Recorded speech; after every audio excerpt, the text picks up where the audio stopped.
Hola, ¿cómo están todos? Yo espero que bien. Por fin llegamos a este video que es clave. Los dos anteriores tenían el único fin de aclarar conceptos básicos que te faciliten el aprendizaje de este tema. Si no los viste aún, te recomiendo que los veas antes. Te dejaré el enlace en la descripción. Yo soy Isaac Sarabia y hoy hablaremos sobre la fisiopatología de la fiebre. Empecemos por el concepto que nos dan de fiebre. Condición en la que la temperatura corporal se encuentra por encima del intervalo normal. Eso ya lo sabíamos. Lo que tiene que presentar es un desplazamiento del punto de referencia térmico del centro termorregulador. A ver, espera un poco. Explícame mejor esta última parte. Recordemos que en el hipotálamo existe una estructura que controla la temperatura corporal central y se llama centro termorregulador y tiene un rango normal de 36 a 37.5 grados centígrados. Ahora, cualquiera que sea el motivo que aumente ese punto de referencia o aumente ese rango normal es a lo que llamaremos fiebre. Entonces veamos cómo se modifica ese punto de referencia. Existen diferentes mecanismos. Primero, dejemos claro que cuando a nuestro cuerpo ingresa algún microorganismo, me refiero a virus, bacterias, hongos, parásitos, su simple presencia provocará una reacción. Las proteínas diferentes que se encuentran en su estructura provocarán una reacción. Y por otra parte hay algunas bacterias que presentan toxinas, a las que llaman toxinas bacterianas. De los gram negativos son los lipopolisacáridos y de los gram positivos las enterotoxinas. A todos estos elementos los llamaremos pirógenos exógenos. Exógenos porque vienen del exterior. El cuento inicia así. Cuando a nuestro cuerpo ingresa algún microorganismo, para el ejemplo una bacteria, por el simple hecho de estar paseando por nuestro cuerpo activarán a nuestro sistema inmunológico. Y aún peor, por tener proteínas diferentes a las que tienen nuestras células, eso atrae aún más a nuestro sistema inmune. Y eso no es nada. Existen algunas bacterias atrevidas que el momento que ingresan no se toman la molestia ni de ocultarse, directo liberan todas sus toxinas. Todo esto atraerá al sistema inmunológico y las células de nuestro sistema inmune no se vienen con juegos. Cuando detectan alguna de estas situaciones van y se comen a la bacteria, a lo que llamamos fagocitosis. Las células a las que me refiero cuando digo sistema inmunológico son los monocitos en sangre, los macrófagos en los tejidos, los neutrófilos, los linfocitos T, los fibroblastos, todos estos fagocitan microorganismos. Y ojo a esto, una vez que se comen a los microorganismos, estas células liberan citocinas, que son la interleucina 1 alfa y beta, el factor de necrosis tumoral alfa, la interleucina 6, también pueden ser el interferón, otros tipos de interleucina, pero los más importantes en la producción de fiebre son los primeros que les mencioné. Y todos estos recibirán el nombre de pirógenos endógenos. Entonces no confundamos, los pirógenos exógenos vienen del exterior y los pirógenos endógenos son liberados por nuestras células del sistema inmune. Estos pirógenos endógenos viajarán a través de la sangre hacia el cerebro, pero no podrán ingresar porque existe una barrera llamada barrera hematoencefálica y estas citocinas no logran atravesarla. Pero las células de esa pared vascular, llamadas células endoteliales, detectan el aumento de estas citocinas, sobre todo de la interleucina 1b. Pero suelen preguntar cuál es el lugar exacto donde ocurre todo esto, y es a nivel de las células endoteliales del órgano vasculoso de la lámina terminalis. Repítanlo, órgano vasculoso de la lámina terminalis, o por sus siglas OVT. Bueno, a ese nivel, esas células endoteliales responden a ese aumento de citocinas liberando prostaglandina E2 hacia el hipotálamo. Y recordemos que en el hipotálamo encontramos una estructura que controla nuestra temperatura, llamado centro termorregulador. Pues a este nivel actuará la prostaglandina E2. Actuará como un dedo presionando el botón de aumentar a través de un segundo mensajero, el AMP cíclico. Entonces la prostaglandina E2 liberada a través de un segundo mensajero, que es el AMP cíclico, elevará ese valor de referencia del termostato, dándonos como resultado la fiebre. Hasta este punto, una gran mayoría pensará, la fiebre es producida por una infección, sí, pero no es el único motivo. veamos este otro mecanismo, que es producido por las células lesionadas o las células anómalas. Me refiero, por ejemplo, cuando existe un infarto agudo de miocardio, un tromboembolismo pulmonar, cualquier situación que impida la llegada de sangre a algún tejido, a alguna célula, lo que pasa es que las células, al no recibir oxígeno ni nutrientes, serán lesionadas y bueno, si no se soluciona en su momento, morirán. ¿Recuerdan a las células de nuestro sistema inmune? A ellas les gusta que nuestras células se encuentren bien y trabajando correctamente. Cuando encuentran que algunas células o no están trabajando bien o no se encuentran sanas, van y se lo comen sin ni siquiera dudarlo. Y de la misma forma que ya vimos, liberarán las citocinas, que serán las responsables de elevar a nuestro termostato. Por otra parte, tras un traumatismo se lesionan nuestras células. Es lo que muchas veces ocurre tras una cirugía. El traumatismo que generó las incisiones, las disecciones o lo que se haya hecho dentro de la cirugía conlleva la lesión de estas células, produciendo fiebre los primeros 3 días postquirúrgicos debido a la lesión y no así a un cuadro infeccioso. Y por otro lado están las células anómalas, a las que llamamos neoplasias. De igual forma, nuestro sistema inmune, cuando detecta estas células anómalas, las atacará y liberará las citocinas de las que ya hablamos. Pero en algunas leucemias, en la enfermedad de Hodgkin, no esperan a que nuestro sistema inmune los ataque, sino esas mismas células liberan unas sustancias químicas que actúan como si fueran pirógenos endógenos. No lo son, pero actúan como si los fueran. De la misma forma, son detectadas por las células endoteliales del órgano vasculoso de la lámina terminalis para liberar prostaglandina 2 y que a través de su segundo mensajero, el AMP cíclico, aumente ese valor de referencia de nuestro termostato. Como ven, son diferentes los caminos que producen la fiebre. Incluso situaciones en las que nuestras células inmunológicas se vuelven locas, atacan a nuestras células sin necesidad de que estén dañadas, a lo que llamaremos las enfermedades inmunológicas.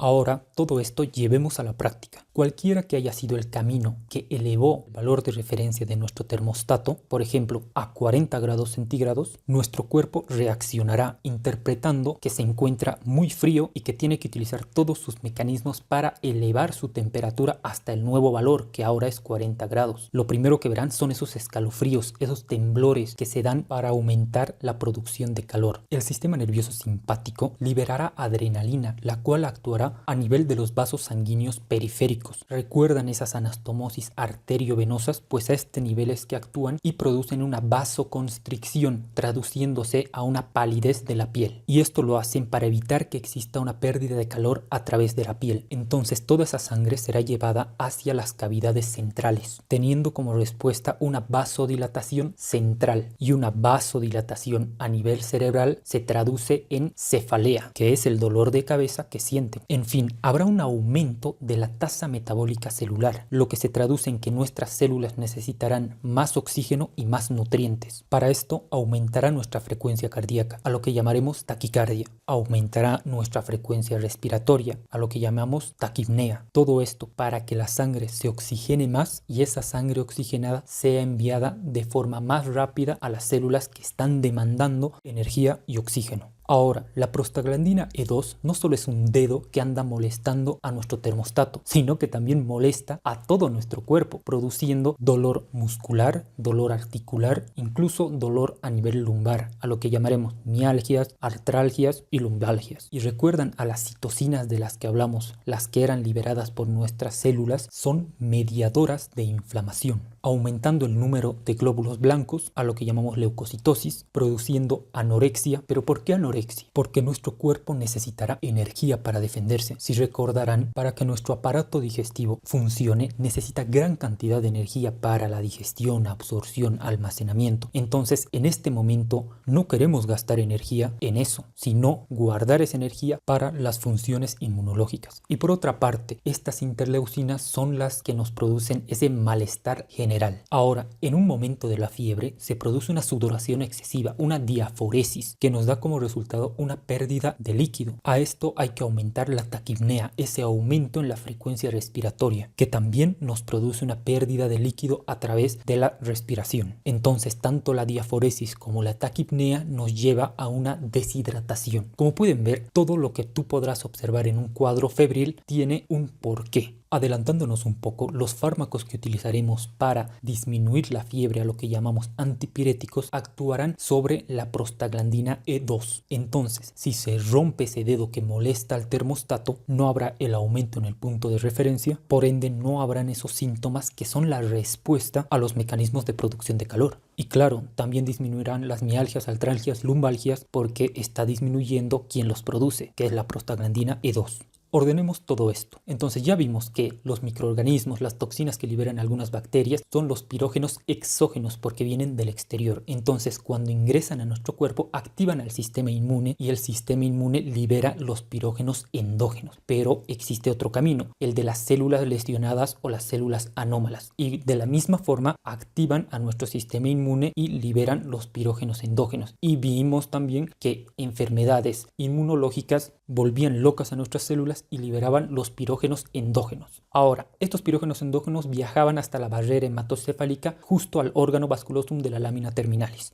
A este nivel se detectan estas interleucinas, sobre todo la interleucina 1B, sintetiza prostaglandina que es liberada hacia el hipotálamo y que a través de un segundo mensajero que es el AMP cíclico actúa a nivel de las neuronas del área preóptica del mismo hipotálamo, aumentando el punto de referencia termostático. Como respuesta, nuestro cuerpo activará todos los mecanismos para aumentar y conservar calor. Entonces todo se resume en este cuadro. Teniendo claro esto, profundicemos un poco más. Cuando usamos fármacos antipiréticos, estos actúan sobre una enzima llamada ciclooxigenasa 2. ¿Recuerdan que las citocinas eran detectadas por las células endoteliales de la barrera hematoencefálica? Pues cuando ocurría eso, activaban a esta enzima ciclooxigenasa 2, la cual actúa sobre el ácido araquidónico para producir las prostaglandinas E2. Entonces, siendo específicos, los antipiréticos bloquean la activación de esta enzima ciclooxigenasa. Y en el próximo video veremos cuáles son estos fármacos, cuáles son las dosis y cómo se los prescribe. Pero ahora nos falta algo. ¿Por qué la evolución nos dio esta respuesta febril?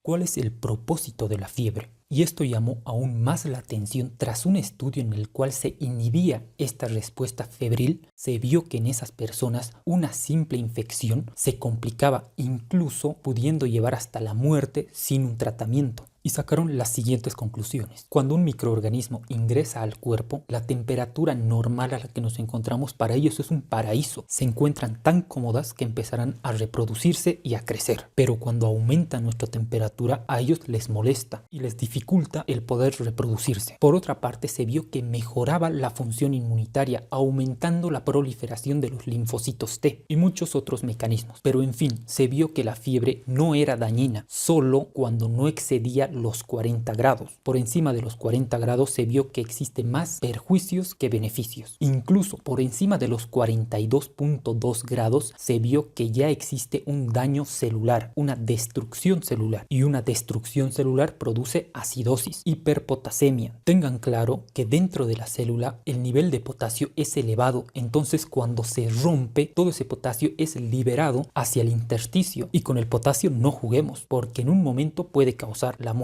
Ahora les daré unos valores que suelen preguntar. Por cada grado centígrado por encima de 37 grados hay un aumento del 7% en la tasa metabólica celular. Aumentará la frecuencia cardíaca en 10 latidos por minuto y la frecuencia respiratoria en 5 ciclos por minuto. Por cada 1 grado centígrado por encima de 37. Entonces, si se elevan 2 grados por encima de 37, aumentará la tasa metabólica celular en 14%, la frecuencia cardíaca en 20% y la respiratoria en 10%. Cuando hablo de un aumento en la tasa metabólica celular, me refiero a que las células aumentarán en su funcionamiento y para eso necesitarán más oxígeno, entonces aumentará la demanda de oxígeno. Si todas estas células necesitarán más oxígeno, llegará un punto en el que el oxígeno no alcance para las necesidades de los órganos principales, por ejemplo del cerebro, produciendo una hipoxia cerebral, manifestándose como confusión y delirio.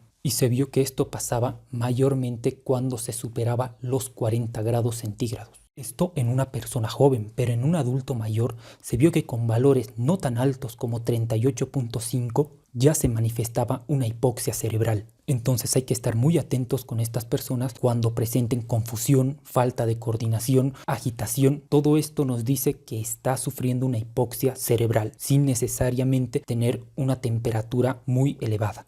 Las manifestaciones clínicas que ya vimos están organizadas en 4 fases que suelen preguntarlas. La primera es la fase prodrómica, en el cual se presenta un malestar general, una cefalea leve y pasa a la fase de escalofríos, donde nos dicen que estos escalofríos serán precedidos por una vasoconstricción periférica y una piloerección. Me estoy refiriendo a la piel de gallina, por si acaso. Todos estos son mecanismos que producirán calor hasta alcanzar el nuevo punto de referencia. Una vez que lo alcances, ingresa a una sensación de calidez y eso abre paso a la fase de rubicundez, caracterizado por la vasodilatación cutánea, que será la piel caliente, y rubicunda, para terminar en una fase de defervescencia, caracterizado por la sudoración excesiva, a lo que llamamos diaforesis, como mecanismo de pérdida de calor, porque en esta fase el termostato regresó al valor de referencia normal. Hay una clasificación de la fiebre que lo hace de acuerdo a la duración, siendo aguda menor a 15 días, prolongada o crónica mayor a los 15 días y una especial, que es la fiebre de origen desconocido, que tiene que cumplir las siguientes premisas: que la temperatura sea cuantificada mayor a 38.3 grados centígrados, que tenga una duración mayor a 3 semanas, pero dentro de esas 3 semanas, una semana fue de pura pruebas buscando el origen y al finalizar esa semana no se llega a ningún diagnóstico. Esa era la definición antigua. Ahora se lo clasifica de acuerdo a situaciones. Por ejemplo, la fiebre de origen desconocida clásica, que es un paciente que viene a consulta externa con los mismos criterios: temperatura por encima de 38.3 y una duración mayor a 3 semanas, pero que tan solo en 3 días de estudios no se llegó a un diagnóstico. Otra es la fiebre de origen desconocido nosocomial, en un paciente que estaba internado y comienza con un cuadro febril. Si en los 3 días siguientes no le encontramos un diagnóstico a esa fiebre, ya estamos hablando de una fiebre de origen desconocido nosocomial.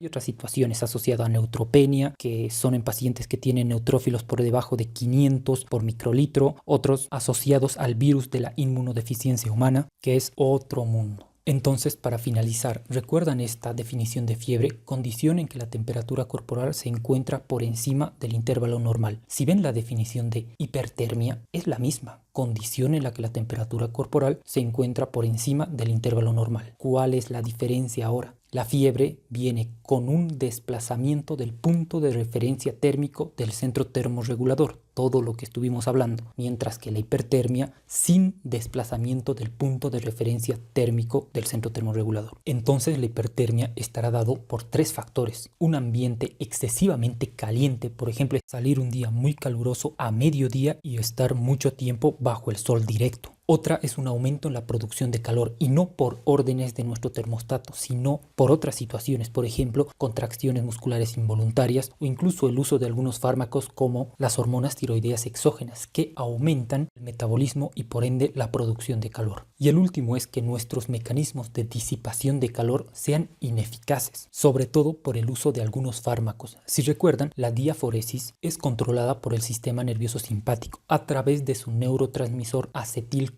Entonces, fármacos como anticolinérgicos bloquean este mecanismo de pérdida de calor. Por otra parte, los fármacos simpático-miméticos actúan como si fueran el sistema nervioso simpático, produciendo vasoconstricción periférica, dificultando la pérdida de calor. En la hipertermia verán 3 situaciones. Uno es el calambre por calor. Otro, el agotamiento por calor. Ambos se dan por la pérdida de sales y agua. Y el último es el golpe de calor. Y esta es una situación que muchas veces lleva a la muerte, ya que la temperatura corporal aumenta tanto y nuestros mecanismos para disipar ese calor no son suficientes para hacerlo, empieza a producirse un daño celular a todo nivel. Entonces, en la hipertermia no nos sirve de nada utilizar fármacos antipiréticos porque el termostato no ha sido tocado. Lo único que podemos hacer es modificar el ambiente en el que se encuentra, llevarlo a un ambiente que se encuentre más frío, utilizar medios físicos para que acelere la pérdida de calor, y en este punto se encuentra totalmente descartado la opción de sumersión completa en agua fría por 2 motivos.